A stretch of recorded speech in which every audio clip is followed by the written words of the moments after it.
Bienvenidos, chiquillos. Vamos a revisar en este momento los cuidados de enfermería en el paciente con hipertensión arterial en atención primaria.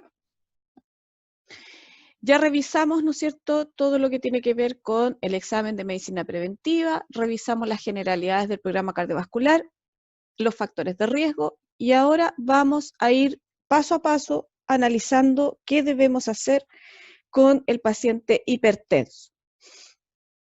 Esta clase es bastante larga, por lo tanto la voy a dividir en 3 partes para que puedan ir integrando la materia de a poquito. Vamos entonces con el paciente hipertenso. Les voy a recordar que la hipertensión arterial es parte de las garantías GES, por lo tanto hay ciertas cosas que debemos cumplir de acuerdo a los distintos tipos de garantía, de calidad, de oportunidad y de acceso. ¿Qué van a aprender en este momento o en esta clase? Aplicar las etapas del proceso de atención de enfermería, integrando los aspectos éticos de la profesión en personas con hipertensión arterial, utilizando de manera efectiva los recursos disponibles, considerando integralmente al paciente y a su familia. Eso es lo que ustedes debieran lograr luego de revisar esta clase. Vamos a partir haciendo algunos recordatorios en relación a cosas básicas que vamos a recordar y vamos a decir, vamos a definir la presión arterial como la presión que ejerce la sangre al circular por los vasos sanguíneos, y la hipertensión arterial corresponde a la elevación persistente de la presión arterial sobre los límites normales.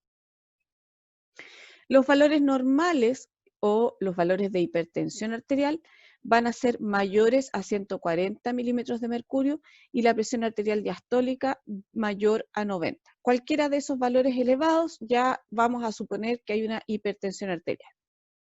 La presión arterial es igual al gasto cardíaco por la resistencia de vasos periférica. Y eso es importante entenderlo porque cualquier incremento en los parámetros que determinan, ¿no es cierto?, o sea, si aumenta el gasto cardíaco o aumenta la resistencia vascular periférica, vamos en forma mantenida o sostenida, vamos a tener una hipertensión arterial.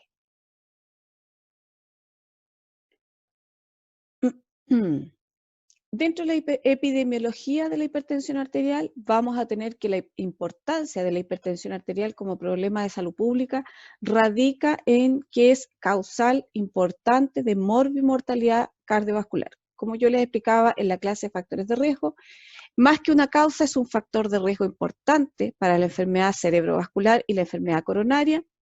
Es una de las principales enfermedades crónicas declaradas, la primera causa de avisa de años de vida perdidos, digamos, o de años de vida activos perdidos.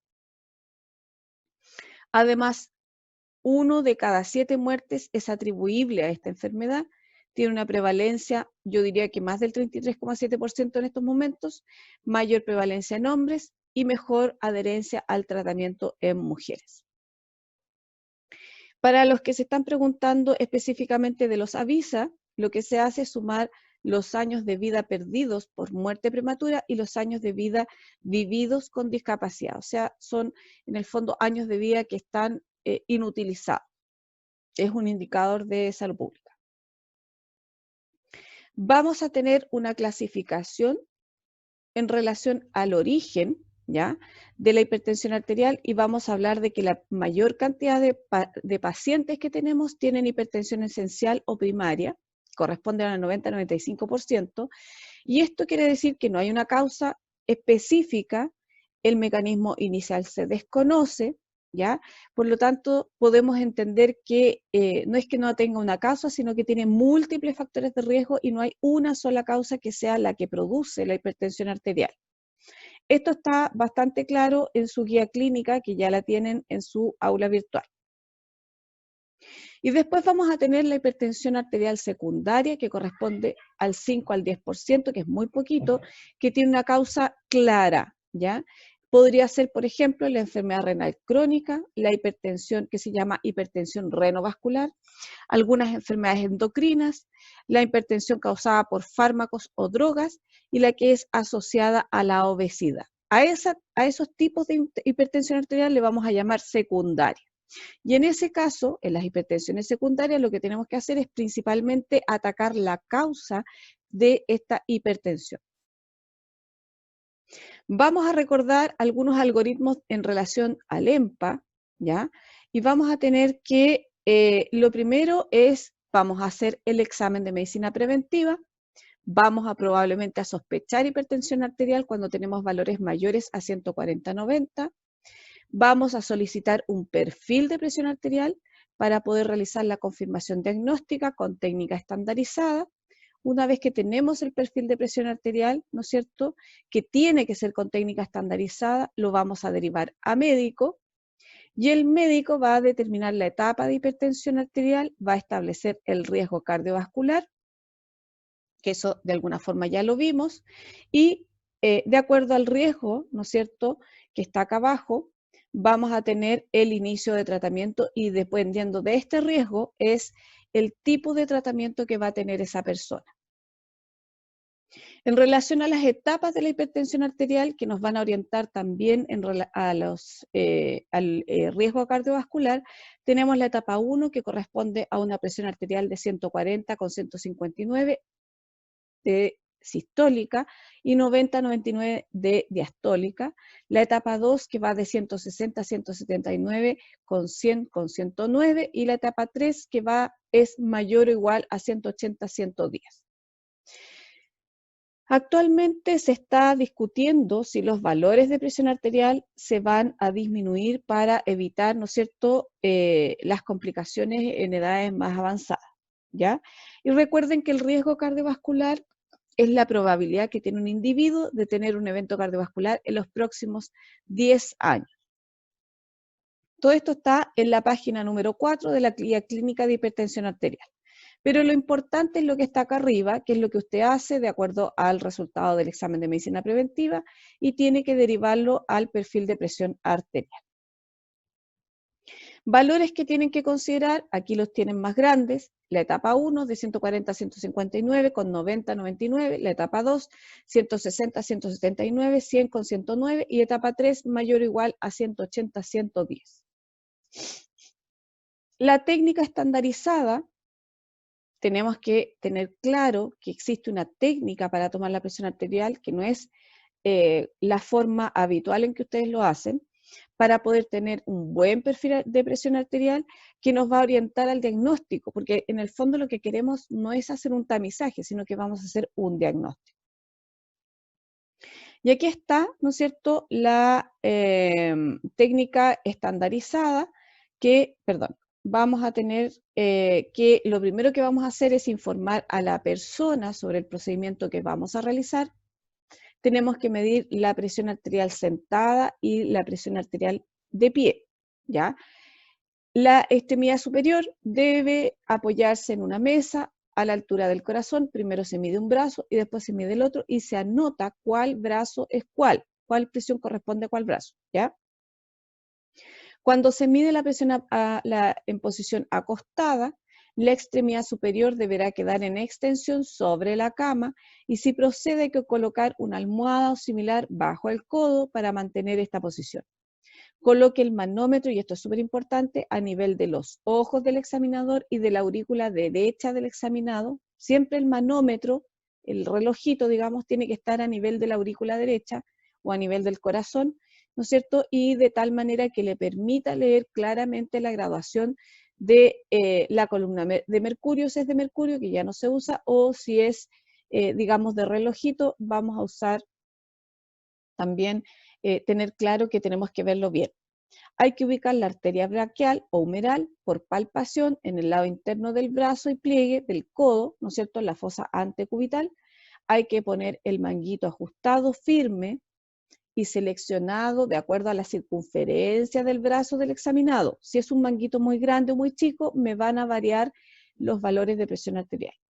La cámara de goma inflable al interior del manguito debe rodear el 80% del brazo y su borde inferior debe quedar 2,5 centímetros o 2 traveses de dedo sobre el pliegue del codo con tubos de conexión paralelos al trayecto de la arteria braquial.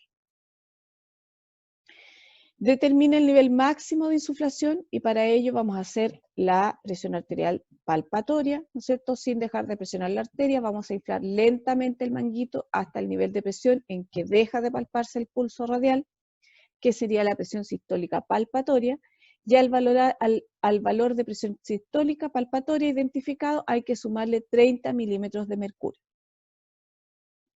Vamos a desinflar totalmente el manguito y esperar 30 segundos antes de inflar nuevamente.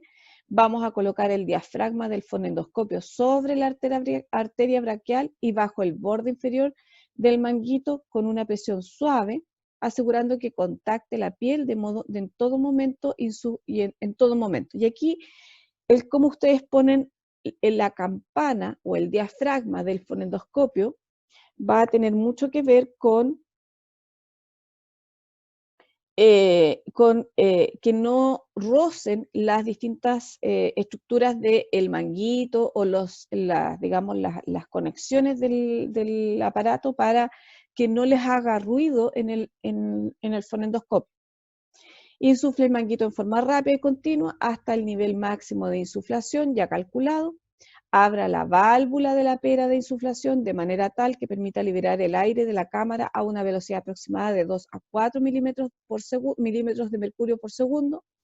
Y vamos a observar la columna de mercurio, identificando el nivel donde aparecen los dos primeros ruidos audibles. Ojo que son los ruidos, no es el movimiento de la aguja o el movimiento de la columna de mercurio. Son los ruidos los que ustedes tienen que valorar. Van a registrar en números pares en los formularios correspondientes a los valores encontrados, como también el brazo en que se realizó la medición. Y si es necesaria una segunda medición en el mismo brazo, espere 1 a 2 minutos. Como yo les decía, se hace primero en un brazo y después en el otro. Hablemos un poquito en relación a las metas terapéuticas, y las metas terapéuticas ya lo explicamos, dependen del riesgo cardiovascular global estimado para cada paciente. Y la frecuencia de los controles también va a depender del grado de nivel de riesgo cardiovascular que tenga ese paciente o que ustedes hayan calculado de acuerdo a las tablas de Framingham o a la metodología cualitativa, sumándole los cinco puntos, ¿no es cierto?, de acuerdo al listado final que yo les entregué. Y ahí están las tablas de Framingham, ¿no es cierto?, adaptadas para la población chilena, que las pueden descargar directamente de minsal.cl. Vamos entonces a evaluar, al tratamiento de la hipertensión arterial de acuerdo al riesgo cardiovascular.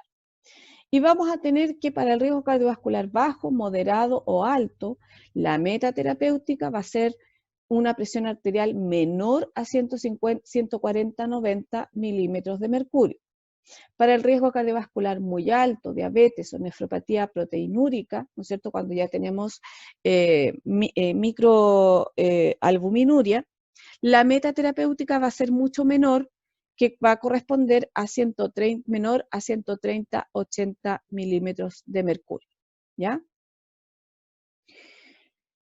Entonces, ¿qué vamos a hacer para cada uno cuando tenemos una meta terapéutica o un riesgo cardiovascular bajo, moderado o alto? Se hace más o menos lo mismo.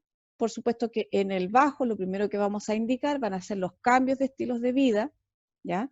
Y en el caso del moderado vamos a indicar el cambio de estilo de vida más el inicio de tratamiento farmacológico, ya vamos a ver con qué. Y en el caso del alto y muy alto los vamos a trabajar muy similares. La meta es lo que cambia, pero vamos a indicar cambio de estilo de vida con inicio de tratamiento farmacológico combinado. Vamos a indicar, o nosotros no vamos a indicar, pero el médico va a indicar 2 medicamentos combinados para poder trabajar con este riesgo. En el riesgo cardiovascular bajo, si normaliza la presión en un plazo máximo de 3 meses, vamos a hacer solo seguimiento. Si no normaliza, vamos a iniciar el tratamiento farmacológico y va a quedar como un riesgo igual que el riesgo moderado. Y cuando ya tenemos un fármaco, si normaliza la presión arterial en 6 meses, vamos a hacer solo seguimiento, y si no normaliza, vamos a derivar a especialistas. En el caso del riesgo cardiovascular alto o muy alto, no vamos a esperar tanto, vamos a iniciar el tratamiento combinado y si no normaliza la presión arterial en 3 meses, vamos a derivar directamente a especialista, ¿ya? Estos son los plazos máximos que están sugeridos, ¿no es cierto?, para lograr la meta de presión arterial y para eso se tienen que ir adecuando las consultas, los controles, las regularizaciones del tratamiento, etcétera, etcétera, etcétera. Para todos los riesgos cardiovasculares y todos los pacientes que ingresan al programa cardiovascular, vamos a evaluar la adherencia al tratamiento. Entonces, la adherencia al tratamiento tiene que ser una evaluación constante, ¿no es cierto?, para ver si ese paciente está capacitado o no, o tiene la intención o no de cumplir con el tratamiento que nosotros le estamos dando. Y vamos a ver en detalle, más o menos, los tratamientos para cada riesgo cardiovascular.